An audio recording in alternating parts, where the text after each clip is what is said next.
Salam, salam outsider, le débrief commence maintenant. 4 matchs de première ligue aujourd'hui, 4 top équipes étaient en lice aujourd'hui. Franchement, on va être très sérieux. On va commencer d'abord par Manchester United. Manchester United, la semaine passée, ils ont gagné 2-1 face à Liverpool. Cette équipe de Erik ten Hag, enfin, elle s'était lancée en championnat. On avait vu des choses intéressantes. Cristiano Ronaldo et Maguire étaient sur le banc. Donc, du coup, directement, la question que tu te poses, c'est est-ce que le match prochain, c'est-à-dire aujourd'hui face à Southampton, Erik ten Hag va remettre la même équipe? Est-ce qu'il va oser remettre Cristiano Ronaldo et Maguire sur le banc? Eh bien, aujourd'hui, il l'a fait. Et aujourd'hui, encore une fois, ils ont gagné. Deuxième victoire d'affilée pour Manchester United qui avait commencé par 2 défaites. En toute honnêteté, on peut dire que réellement, la machine, elle est lancée. Mais non. Je dis mais non, franchement je dis mais non. Et là les fans de United vont être fâchés. Mais comme j'ai toujours dit dans le débrief, j'essaie toujours de donner mon maximum en termes d'honnêteté. Et quand je vois le match que United a joué face à Southampton aujourd'hui, le seul point positif que je trouve réellement dans ce match-là, c'est que défensivement parlant, ils deviennent de plus en plus rassurants. Harry Maguire n'est pas là et ça se voit. Franchement, Raphaël Varane est redevenu le Raphaël Varane qu'on connaissait. Le boy Martinez, il est à côté. Il est petit comme 3 pommes. C'est du n'importe quoi, franchement. Mais comment il est fatigant. Il est fatigant, franchement, c'est un pou, il est teigneux, en toute honnêteté, il est partout, il est constamment là, il adore être là à faire des tacles, etc. C'est un boy, je dis bien, qui sait se battre et aujourd'hui, il amène cette assurance-là défensivement et au-delà de cela, tu le vois par son leadership sur le terrain. 1, 2, 3, lui, il pense qu'il est en NBA. 1, 2, 3, ils sont là en train de se féliciter en défense. Donc du coup, tu sens que cette équipe de United-là avait besoin de se rassurer. Donc défensivement parlant, aujourd'hui, face à Southampton, qui avait quand même des Shea Adams, des Haribo, etc., voilà, des boys quand même un tout petit peu dangereux, ils ont quand même réussi à tenir la baraque. Derrière aussi, il s'est géré. Les latéraux, Malacia, Dalot, qui a été passeur décisif et tout, ils ont été très bons. Cependant, moi, cette équipe-là, aujourd'hui, je commence déjà, dès le début, à poser la question à savoir quelle sera l'identité de jeu de Ten Hag. Comment veut-il jouer? Comment veut-il jouer? La semaine passée, face à Liverpool, ils étaient à domicile. Il fallait qu'ils se gèrent, franchement, sinon c'était la honte. Ils sont venus, ils ont sorti une top performance. Ils ont fait que des contres.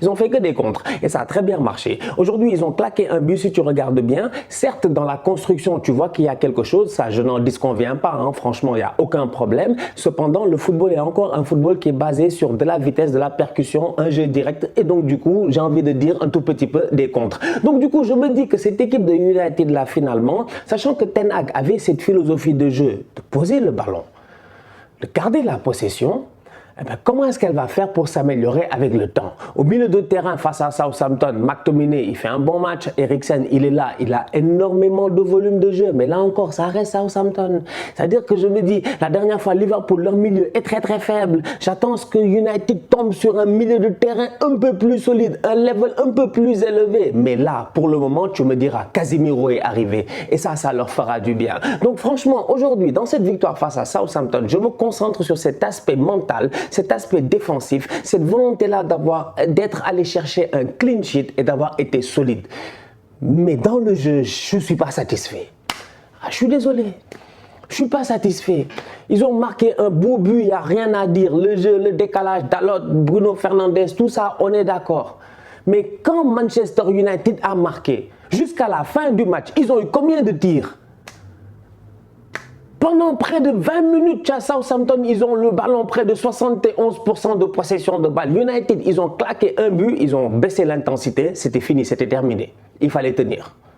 J'ai pas vu cela. Je m'attends à ce que United, ils claquent un but, ils en mettent un deuxième, ils en mettent un troisième. C'est pas ce qui s'est passé aujourd'hui. Rashford n'a pas été au top. Oh, quand même, les gars, faut savoir enchaîner. Moi, ces petits-là, ils nous fatiguent. Ils enchaînent pas. Sancho, aujourd'hui, il n'a pas été au top. Les boys peuvent faire beaucoup mieux que cela. Donc voilà, c'est une équipe de United qui gagne 1-0 face à Southampton. Tu regardes le match, tu te dis, défensivement parlant, franchement, il y a beaucoup d'améliorations. Offensivement parlant, il va falloir que les gars fassent beaucoup mieux. Et au milieu de terrain, peut-être que si Casemiro arrive, ça va libérer.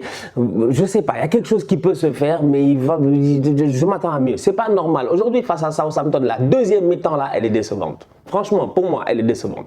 Même s'ils réussissent à tenir le score, Ils gagnent 1-0 à l'extérieur. C'est le plus important, c'est les 3 points. Mais après, quand tu enlèves les 3 points et tu te dis que l'équipe va un peu mieux, mais immédiatement, tu dois te concentrer sur qu'est-ce qui peut la rendre le meilleur. Et pour le moment, pour moi, ils ont encore des lacunes. On va voir ce que Ten Hag fera d'ici la semaine prochaine. Chelsea, de son côté, a gagné 2-1 face à Leicester. Franchement, on va être très sérieux. Top performance, j'ai envie de dire, déjà de la part des Blues de Chelsea. À 10 contre 11, c'est pas facile. Face à Leicester, c'est 2 fois moins facile. Surtout quand tu viens de leur prendre Wesley Fofana. Ils vont signer Wesley Fofana. Ils ont fait un braquage, les boys de Chelsea, même si ça leur a coûté cher. Mais je pense que vu la marge de progression du boy, ça valait la peine de payer ce montant-là. Donc aujourd'hui, les Blues de Chelsea, je pense qu'ils sont conscients que défensivement parlant, ils ne sont pas prêts. Thiago Silva au top, excellent match de sa part aujourd'hui face à Leicester. Franchement, il est pertinent, il est bon, c'est le plus vieux, mais c'est lui le boss. En toute honnêteté, Chalobah, il est sur le terrain, c'est un tout petit peu compliqué. Mais d'un autre côté, ce qui est intéressant, c'est la mentalité. Parce qu'aujourd'hui, je me dis que cette équipe de Chelsea-là, à 10 contre 11, malgré le fait qu'elle aurait pu encaisser l'égalisation et même elle aurait peut-être pu perdre ce match-là, elle est restée solide. Elle est restée solide à travers certains joueurs qui, en ce moment, traverse des moments difficiles. Edouard Mendy, en ce moment, c'est compliqué. La frappe Wesley Barnes, premier poteau, c'est pas normal. Je suis désolé, moi, j'accepte pas ça. Non, Edouard lui-même, il n'accepte pas ça. Edouard, je suis convaincu, ce soir, il s'assoit chez lui, il regarde la vidéo, il se dit, mais Barnes ne me fera pas ça. Ne me fera plus ça. Par contre, quand Edouard va revoir la fin de son match, il va être content parce que la fin du match est pertinente, franchement. Plusieurs arrêts, très très bons, les sorties sur Jamie Vardy et tout. Franchement, en fin de match, il s'est relevé alors qu'en première mi-temps, il n'a pas été bon. La sortie, elle est ratée, même si Barnes l'a un tout petit peu touché. Bref, aujourd'hui, Chelsea, ce qui m'a intéressé, c'est la mentalité. À 10 contre 11, ils ont gagné. Top performance de la part de Raheem Sterling qui lui vient claquer son doublé. Offensivement parlant, les latéraux se sont gérés, Cucurella et Reece James. Et là où j'ai envie de parler de Tuchel, je ne le comprends pas. La semaine passée, je vous l'ai dit, que fait Reece James dans cette défense à 3? Mais je veux comprendre, franchement, moi je ne comprends pas. Ou peut-être je me trompe, peut-être je me trompe. Je me trompe, peut-être je ne comprends rien.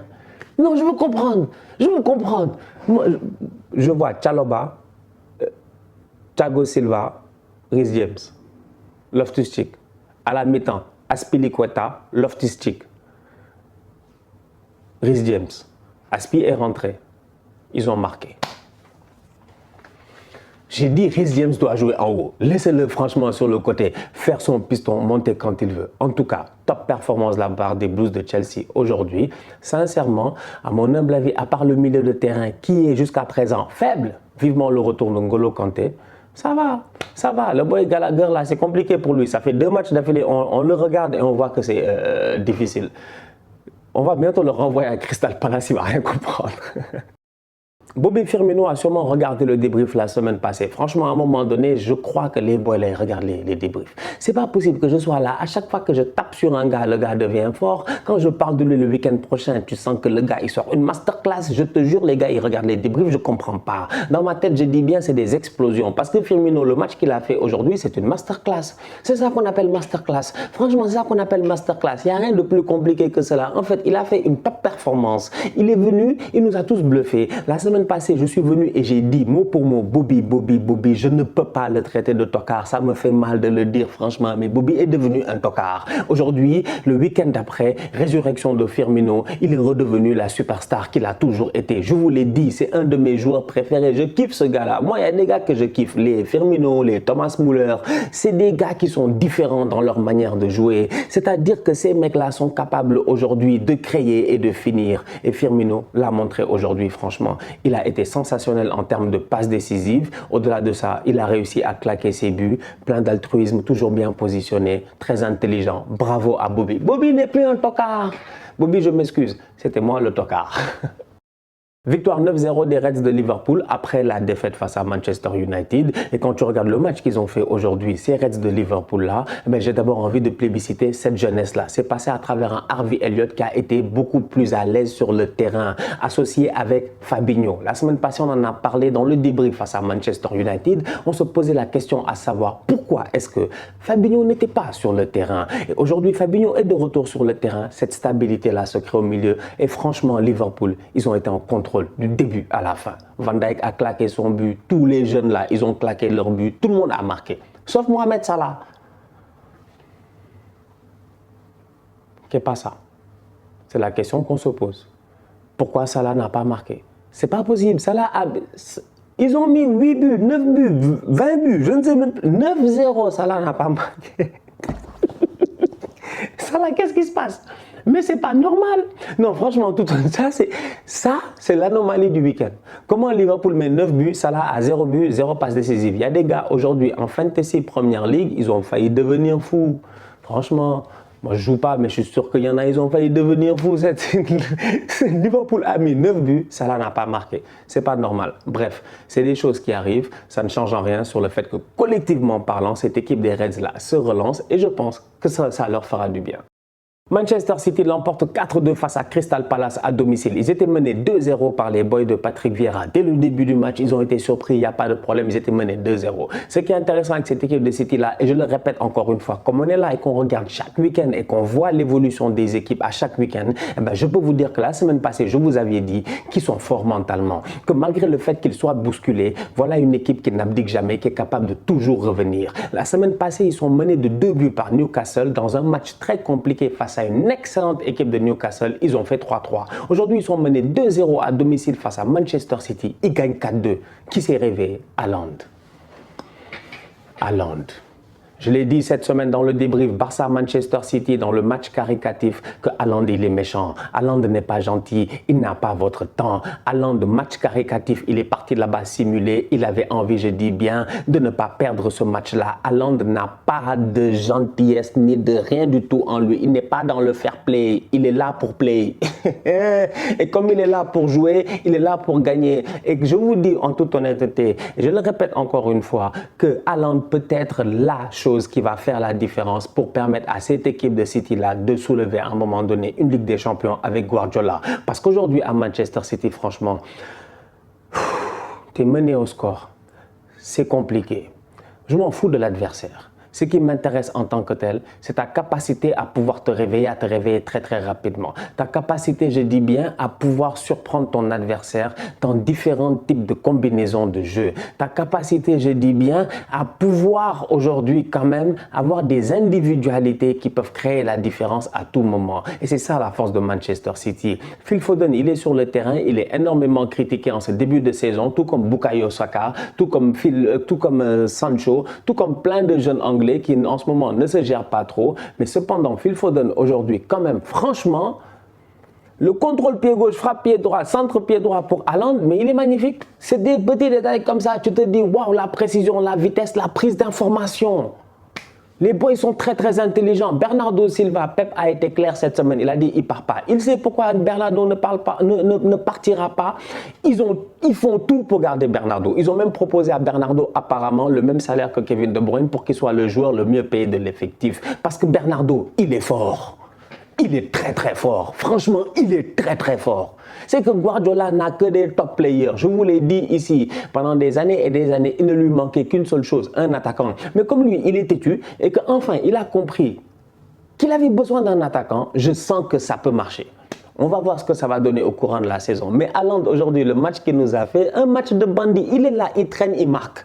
Le ballon vient, il traîne, il marque. Comment tu veux ne pas marquer quand tu as Phil Foden, Gundogan, Kevin De Bruyne, Bernardo Silva, machin chouette, machin chat. Tous ces boys-là sont trop forts. Tous les boys sont forts à City. Tous les boys, franchement. Même pas, tu vas réfléchir. Bientôt, Ederson va lui donner une passe décisive. Vous allez voir. Bientôt, je l'annonce, cette saison, Ederson, long ballon, Haaland, but. Vous allez voir. C'est-à-dire que City... Moi, City, il me fatigue. Il me fatigue. Franchement, top performance de leur part. Encore une fois, bravo. Et j'ai hâte de voir l'évolution de ce Haaland-là. Et c'est dommage pour Darwin Nunez. Tu vois, il s'est fâché la dernière fois, là, il perd quelques matchs et tout. Il va falloir qu'il se rattrape parce que quand même, au Pichichi, là, chacun son Pichichi. Là-bas, c'est KB9 contre RL9. Franchement, on va voir entre Lewandowski et Benzema. Ici, moi, j'ai hâte de voir. Ça ne m'intéresse pas qui va finir premier. Je veux juste savoir qui aura plus de buts. Moi, ça m'intéresse personnellement. Vous, peut-être que les statistiques ne vous intéressent pas, mais moi, ça m'intéresse personnellement de savoir, pour une première saison en première ligue, quand même, comment est-ce que Haaland et Nunez vont se gérer. Pour le moment, en ce moment, franchement, j'ai envie de dire avantage Haaland parce qu'on l'a beaucoup plus vu. J'ai hâte que Darwin Nunez revienne très très vite. La famille, on se capte très bientôt pour un nouveau débrief. D'ici là, on continue à liker, on continue à partager, on s'abonne. On est ensemble, on reste en santé, c'est le plus important. Tous outsiders.